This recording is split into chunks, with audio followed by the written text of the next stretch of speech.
Is this accounting or an art project from daycare? He held up my Excel model like it personally offended his masculinity. That was when I truly understood. The guy wearing a tie clip shaped like a dollar sign was going to wreck everything. I'd outlasted 2 economic crashes, a corporate buyout, and a CFO who once tripped on acid during an earnings call. But this freshly minted MBA, peddling TikTok cliches and corporate swagger wrapped in pastel slides, he was going to be the end of our financial integrity. Everyone chuckled politely. Not too hard, because they still needed me to untangle their recon spreadsheets, but enough to let him know they were team job security. I didn't laugh. I stared at the cell he'd just edited, the one that had previously handled tax deferrals for our German entity. He'd replaced it with a 0. A flat, ignorant 0.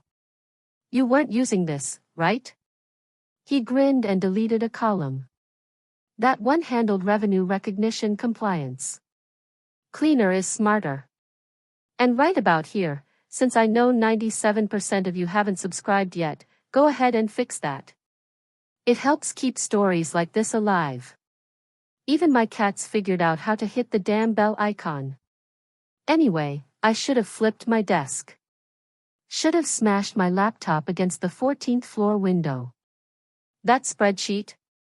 I'd built it across 2 SAP transitions and a ransomware lockdown. But instead of snapping, I just nodded like he hadn't just detonated a financial landmine. He thought Excel was just a fancy calculator. What he didn't know was that buried in those cells were 6 compliance safeguards, 3 automated checks, 4 embedded audit trails, and a macro that reformatted financials to comply with 5 government reporting jurisdictions.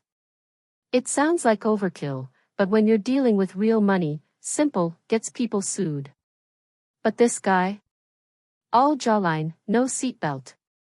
I sat through the rest of the meeting while he pitched a new forecasting method he called Revenue Radar, which turned out to be a color wheel with vibes. Then he asked the intern if she could AI the expense reports. She said yes. I noted the time, 10:47 a.m., the exact moment our financial credibility died. The insult stung, but the real blow was the silence. No one looked at me, not even the VP who once called me the financial firewall after I caught a vendor padding invoices by $600,000. It felt like I'd been erased in real time. Maybe they figured I'd retire. Maybe they figured I didn't matter. What they didn't know? I'd been quietly backing up that model for years. Zip folders labeled by quarter, with revision notes, logic trees, and audit logs meticulous enough to make a regulator weep. Then came the calendar ping. Subject line, quick touch base. Classic. I'd been around long enough to smell the scent of a termination, like burnt coffee, recycled air, and spinelessness. HR was already seated. I think her name was Melinda, or Miranda. Eyebrows so over-tweezed they looked like punctuation marks. Beside her, Chad. Junior CFO. Smug haircut. Wall of Axe body spray. Thanks for coming in, Melinda began, smoothing her blouse like she was on a blind date. We're shifting directions. We really value all your contributions, Chad added, wearing sincerity like a poorly fitted blazer. Your role just no longer aligns with our vision. Right, vision, the magic word used to gut experience in favor of buzzwords and youthful headshots. Of course, I replied, voice cold and even. Happy to help with the transition. Their shoulders dropped. They thought they'd dodged a tantrum. Fools. Then came the final slap. They wanted me to train my replacement. Full documentation. Full transfer. 2 weeks. I smiled and said yes, already drafting eulogies in my head. Then I walked out like I'd just sold a startup, not lost my career. Because I knew something they didn't. I was the foundation. And their new hire? Connor, I think, looked like the personification of a personal finance podcast for toddlers. Training began the next day. I watched him click through complex sheets like a raccoon with a TV remote. He hard-coded outputs, stripped out formulas, deleted comments I'd written in caffeine-fueled, midnight bursts. When he renamed Deferred Revenue Tracker V2 to Money Later Thingy, I knew we were in the twilight zone. I didn't stop him. I didn't correct. I documented. Each change, logged with time, date, worksheet, and predicted failure point, like a forensic pathologist narrating a slow-motion disaster. Outwardly, I played supportive. I told him he was doing great. Gave helpful little nudges like, you might want to double-check that reference, it connects to a few things. He smiled. Deleted it anyway. What he didn't realize was that reference triggered cascading error checks across 7 other tabs. Deleting it? Like yanking the fire alarm batteries out before lighting a match. Each night, I backed up the broken versions. Stored them in a folder titled Connor, Day 1, Connor, Day 2, like a deranged advent calendar. I wasn't sabotaging. I was archiving the fall. Day 6, he asked what EBIT adjusted meant. Day 9, he deleted the sheet titled 2025 Forecast Assumptions because it seemed outdated. That sheet fed every P&L projection for the next 3 quarters. By day 13, the handoff was complete. I walked out knowing our financials were now in the hands of someone who thought accruals were optional if the vibes were good. On my final day, I left a note in the root folder titled backup_structure_archive. It read, "May your numbers balance better than your ego." Then I walked away. Calm. Measured. Avenged. They thought they'd fired me. What they'd really done was hit start on a countdown. Connor showed up for his first solo week wearing a hoodie that said "Trust the process." The irony nearly knocked me unconscious. He connected to the master file like he was hacking into NASA, except every click was sabotage. First, he nuked the error check rows, those gray-coded sentinels designed to catch broken logic. Too messy, he called them. Then he rewrote the headers using Comic Sans. Comic. Damn. Sans. Slack exploded with fire emojis and gifs of someone vacuuming. Connor just cleaned up the spreadsheet fire, one intern posted. Meanwhile, I opened my real archive. The one stored on a discrete flash drive designed to look like a lipstick tube. Inside? Every version of the model since 2018, zipped, encrypted, annotated. Including side notes on why the European tax logic couldn't be simplified. Hint, Germany will sanction your whole company over bad numbers. And Connor? He deleted linked tabs. Broke formulas. Flattened dynamic quarterly close books into static fiction. He didn't simplify the system. He smothered it. The model tried to scream. He muted it. And the worst part? They cheered him for it. But I wasn't worried. Because the real file? The real version? It was safe. Untouched. And the day they'd need it, because audit season always comes, they'd come crawling. And when they did, I wouldn't answer. Not out of spite. Out of principle. Because I didn't build models to be pretty. I built them to survive the apocalypse. While Connor hacked at the financial model like a blindfolded surgeon, I was documenting every incision he made. Every formula he broke, every control he bypassed, I archived like a forensic pathologist logging wounds. By Friday, he deleted the do_not_touch tab, our live currency conversion sheet. It pulled secure FX data, recalculated revenue across 5 segments, and adjusted for weekend rate swings. In its place, a single cell. No formulas, no references. Just a hand-typed number, 1.00. USD equals default. I didn't even raise an eyebrow. That night, I closed my laptop, plugged in my encrypted backup drive, and synced one last snapshot. Labeled it, Connor_destroyed_final. I briefly considered leaving a warning, something gentle like backups exist or audit trail lives elsewhere. But that would have been an act of grace, and I had no grace left to give. Instead, I opened a fresh text document and built an index. FI24_master_V5.3_final. FI24_master_V5.4_Connor_first edits. FI24_master_V5.7_ control columns_removed. FI24_master_V6.1_ currency tab_flattened. FI24_master_V6.4_ errors_introduced_archived. Then I ejected the drive, slipped it into my coat pocket, and walked out of that mausoleum of a finance department with nothing but my purse, a cold coffee, and the comfort of knowing my receipts were older, and far more reliable, than Connor's resume. He thought he'd erased me. What he'd really done was leave fingerprints on a bomb I had already defused, backed up in triplicate, and stored like holy scripture. That following Monday, freshly unemployed, I picked up a $4.99 bottle of Budget Red, opened a blank Word doc, and titled it, Rum, because apparently I wasn't dead yet. The first week felt strange. Not sad. Not angry. Just off. I wasn't curled up revisiting memories or nursing emotional bruises. I was recalibrating. 20 years in one company builds muscle memory, Outlook alerts, payroll codes, meetings led by people who pronounce EBITDA like it's a yoga pose.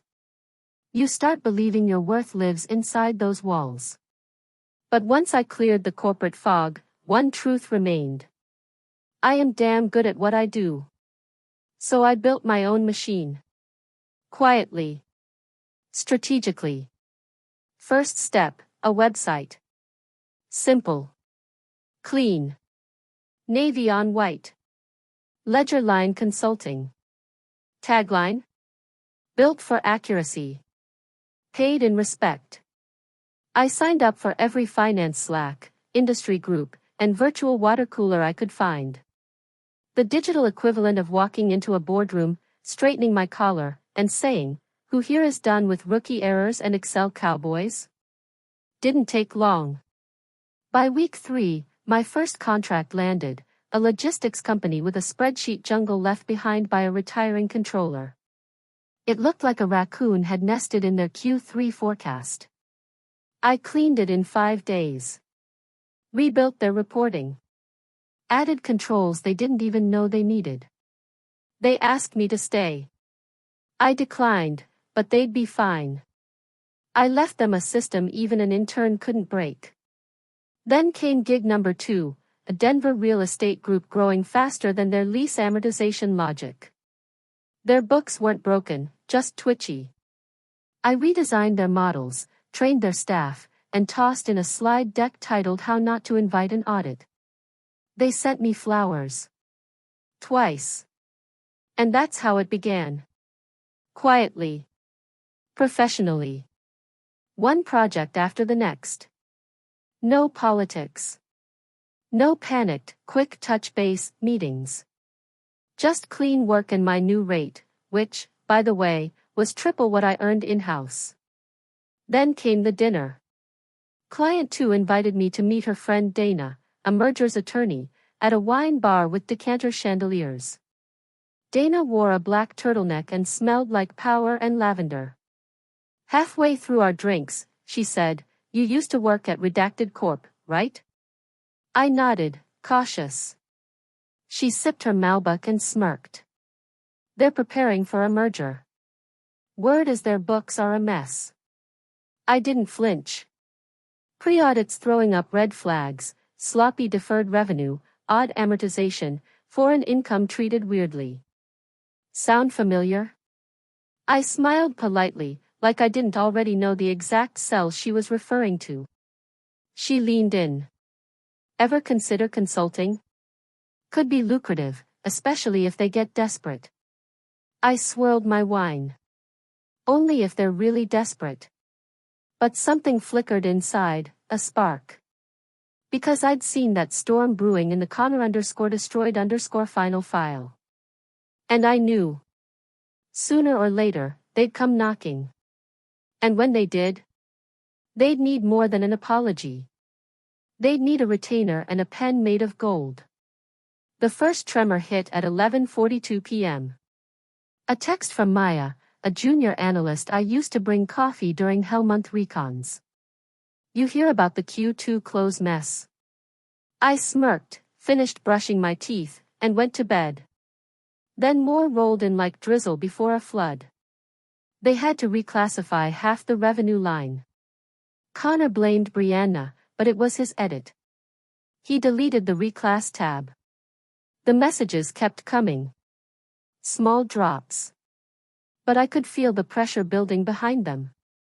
I stopped responding, not out of indifference, but because I already knew the rhythm. The close derails. Panic sets in. Leadership smells blood. Finger-pointing begins. I'd lived it. I just never watched it from a distance. Apparently, Connor was unraveling, publicly. He started tagging juniors in Slack. Who was responsible for cross-department validation here? Like interns had engineered the disaster. Someone said he tried to rewrite the PNL template 2 days before the board report. Vision, he claimed.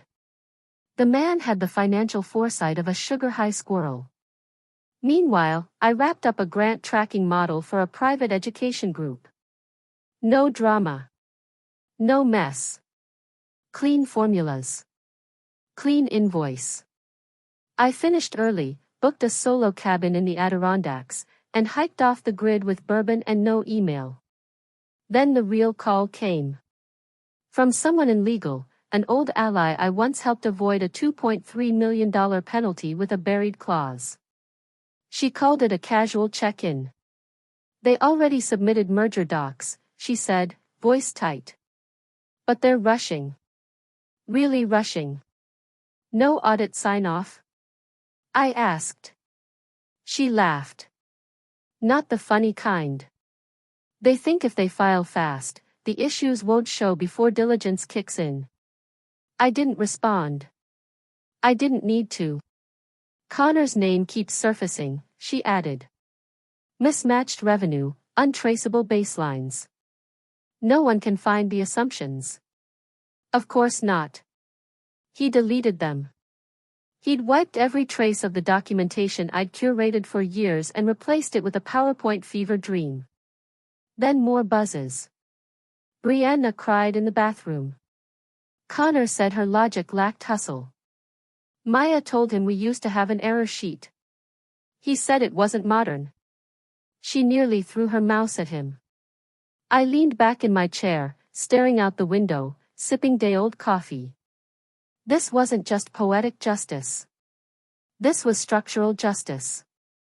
They weren't watching karma. They were watching my architecture collapse, because someone replaced reinforced steel with party balloons.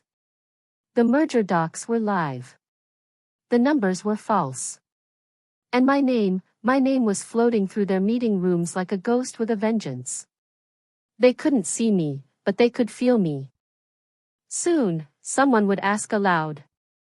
Who built the original models?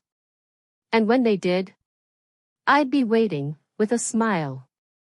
And an invoice. At 7:13 a.m., wedged between a DoorDash promo and a spam email selling luxury Excel macros, don't ask, came the thunderclap. Hey! External auditors flagged something. Big. Connor's freaking. Thought you should know. No emojis. No intro. Just a message from Jonas, the quiet one. Always with a spreadsheet open like a prayer. And that? That was the sound of the reckoning. I set down my coffee, suddenly and unnaturally alert, the kind of cold, electric clarity that hits when your past suddenly reappears in someone else's unfolding disaster. By noon, I'd already received 3 more Slack whispers, each wrapped in polite panic. Hey, quick one, how'd you handle tying in foreign rev lines again? Did we ever document the assumptions for deferred roll forwards? Was there a logic map somewhere for intercomp eliminations? We can't find it. Translation: the scaffolding had collapsed. Turns out, when the auditors began sifting through the merger financials, things started to go sideways fast. Then worse. Then catastrophic. Q2 numbers weren't reconciling with Q1. Deferred revenue looked artificially inflated. European income was appearing twice, like a financial ghost echo. No one could trace the why, or the how. Meanwhile, Connor was apparently sweating through his mouse clicks, triple-checking cells like he was trying to will a roulette wheel to land red 3 times in a row. He'd called an emergency assumptions meeting, Finance Code 4, we're falling from 30,000 feet and the parachutes are missing. According to Maya, bless her for the intel, he barged into the room wielding color-coded printouts like a toddler with construction paper. Started pointing at cells and declared, there's supposed to be an error message here. Brianna, probably under her breath, said, there was. And just like that, I re-entered the story. Who built the original models? Silence. Then, wasn't that her? Apparently, one of the junior analysts dug up an old PDF training deck I'd made. Page 6 showed a full diagram mapping deferred rev through 5 entities. Conditional logic marked in red, crystal clear. The footer, prepared by, my name, Senior Finance Strategist, 2023. I imagine the temperature in the room dropped 10 degrees. Connor? According to Slack leaks, he did not take it well. He got defensive. Fast. Said something about how he built the system using an outdated framework, and that modern finance models don't rely on error flags. Which is like a pilot saying they don't need warning lights, they can just feel when the engine's on fire. That afternoon, the audit team asked for version histories. Not his. Mine. The originals. The ones with proper labels, clean notes, full logic trails. They couldn't find them. Because he deleted them. Because he thought my backups were overkill. Because he thought I was obsolete. That night, I poured a bourbon, opened the encrypted drive I'd named Legacy Vault, and scrolled through a pristine, uninterrupted archive of every model I'd ever built for that company.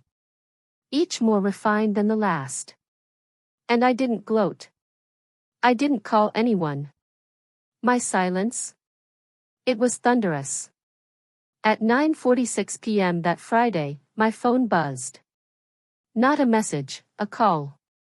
A blocked number, which in corporate speak is like someone showing up at your door in the rain, holding a boombox and a half-hearted apology. I let it ring twice. Sipped my wine. Let it ring again. Then I picked up. Hello. A pause. Then, hi, this is Evan. Evan Marks. CEO. He said his name like I might not know it. As if I hadn't watched him drone through quarterly all-hands presentations with hostage-level enthusiasm. He sounded tired. Raw. The buzzwords had vanished. I hope I'm not calling too late. You are, I replied. Go on. Another pause. Deep breath. We've got a situation. A discrepancy. About 12 million. That's how deep the hole was, 12 million in misallocated revenue across 2 quarters, mostly tied to foreign transactions, buried under faulty assumptions and shredded audit trails. The auditors caught it. The merger attorneys escalated it. And now the entire deal was teetering like a drunk on stilts. We're just trying to understand the original logic, he continued, especially around deferred revenue, international contracts and such. It's a little unclear. I almost laughed. Almost. Which version are you looking at? I asked. He hesitated. Connor wasn't sure. Of course not. Connor doesn't know what he's looking at, I said flatly. He thinks net present value is a social media metric. Silence. Finally, like a teenage boy asking someone to prom after keying her car, he said, "Would you consider coming back for a few days? Just to stabilize things before the next diligence cycle?" I let it hang in the air. Let him sweat. I'd earned this moment, the quiet power of being needed by the very people who once dismissed you as background noise. I swirled the wine. Watched city lights flicker like warning signs. "Of course," I said sweetly. "My current rate is $5,000 an hour. 40-hour minimum. Standard consulting terms. Wire half up front." Dead silence. I could hear his ego recalculating its dignity. "Then, that's reasonable." Of course it was. Because when a billion-dollar merger is slipping through your fingers and you've burned the only bridge to its foundation, suddenly respect becomes cheap. "I'll have legal send the contract tonight," he added. "Can you start Monday?" "I'll think about it," I said, and ended the call before he could say thank you. I opened my laptop, clicked into the folder labeled Consulting Decks, and started a new document. Client Co-Emergency Audit Recovery Plan. Slide 1 header, Step 1, Never fire your architect mid-renovation. Then I went to bed. Slept like the gods. Monday, 8:57 a.m. I stepped off the elevator onto the executive floor for the first time in months. The marble still had that artificial sparkle, like someone had tried to bleach the gilt out overnight. The receptionist, new and clearly briefed, straightened when I gave my name. "Conference Room B. They're waiting for you." Of course they were. I walked slow, deliberate. The way you do when every footstep is someone else's countdown. Inside, the air was heavy, airtight with panic. Connor was hunched in the far corner, pale and glistening through a lavender shirt. 3 different shades of stress stain between his collar and his armpits. He wouldn't meet my eyes. Wise. At the table, Evan. 2 board members I didn't recognize. Legal counsel. And an audit rep who looked like she ate broken systems for breakfast. She had her glasses low on her nose, fingers poised over the keyboard like a scalpel. I sat. Plugged in. Clicked the remote. Slide 1, Forensic Reconstruction of Deferred Revenue, FY24. No greetings. No preamble. Just blood on the spreadsheet. "Let's begin with line 272 in the original model," I said. "This calculated deferred revenue across EU multi-year contracts, accounting for local regulations and exchange rates." Click. Connor deleted the conditional logic protecting the quarterly roll forward. As a result, Q1 contract revenue was incorrectly recognized in Q2, despite 0 delivery milestones. Silence. Click. This caused a cascade failure across global forecasts, revenue overstated by approximately $12.3 million. Another click. A side-by-side comparison, my last version versus Connor's disaster. The difference was surgical. Connor stammered. "It wasn't labeled clearly." I didn't blink. There was a note in the top right cell. It read, "Do not delete EU deferral logic tied to fiscal compliance." In bold. Red text. Comic Sans.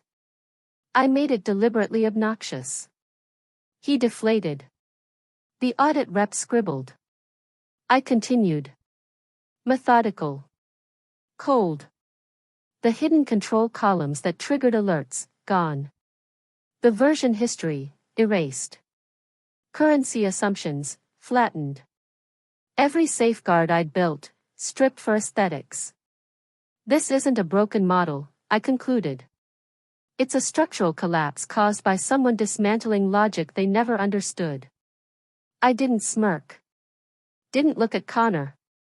I wasn't a wrecking ball. I was a mirror. One board member leaned in, glasses sharp. Can it be fixed? Yes, I said. But not with patches. You don't duct tape a plane wing mid-flight. You don't slap a bandage on a crumbling beam. You rebuild from the blueprints. One more click, and up came my archived FY24 master model, fully intact, time-stamped, annotated, locked down. Untouched. The rescue plan, in black and white. The silence that followed wasn't just shock, it felt almost sacred. Evan cleared his throat first. Would you be open to leading the recovery effort? I let the question hang in the air for a moment. Then glanced slowly around the room, pausing, just long enough, on Connor. My contract allows for 40 hours, I said, tone even. Anything beyond that, we revisit the terms. The audit lead gave a small, approving nod. Legal exhaled visibly. Connor looked like he might throw up. I shut my laptop and stood. I'll send my invoice before noon. Then I walked out. Each step echoed down the hall like punctuation, click, click, click. They didn't just need me now. They remembered me. By 6:08 a.m. the next morning, my inbox pinged. Subject, urgent, full board debrief. Note, confidential. Please be available. 2 hours later, I was seated, at the head of the same table where I once took notes while others made decisions. Now, they waited on me. The room was tense. The coffee stronger. Connor entered last, moving like a man already halfway out the door. Before I even powered on my laptop, the chairman looked over and said, Connor, please step outside. He froze. Is this about that thing with the... He trailed off, clearly grasping for a lifeline. I just need my... But he was already on his feet, eyes flicking nervously, then slipping out the door like a reprimanded intern. The second the latch clicked behind him, all eyes turned to me. I didn't rush. I opened the models and walked them through every failure, every broken connection, every error that had been flagged and then ignored. I showed the formulas, the logic trees, the safeguards stripped out. I even played a short screen recording of Connor deleting a protected field while humming to himself. No one spoke. No one dared to. When I finished, the CFO, the same one who once told me I was too granular for strategy, cleared his throat. We'd like to formally extend an offer. Executive level. Permanent. I smiled politely and slid my card across the table. One side, my name. The other, my firm's motto, clean and sharp in black serif. Built for accuracy. Paid in respect. I appreciate it, I said. But I don't do full-time anymore. He nodded slowly, lips pressed thin. Evan stood, extending a hand. It was warm, but his voice had cooled. We should have listened. I shook his hand. You should have read the spreadsheet. As I walked out, I passed Connor in the hallway. He stood beside someone from HR, pale as printer paper, gripping a manila folder like it might sprout wings and carry him away. He didn't say a word. Didn't even glance up. The next day, he was gone. No email. No notice. Just, gone, like a formula error wiped from a locked cell. And me? I filed my final invoice. 40 hours at $5,000 per hour. They paid in under 2 hours. No edits. No questions. By Friday, I was back at home. Candle flickering beside my keyboard. Billie Holiday drifting softly through the room. A new inquiry blinked across my screen. Referral. Former board member. Full scope. Top rate. Funny thing about respect, once they burn it, they'll pay double to earn it back. Thanks for watching, you clever revenge-loving pros.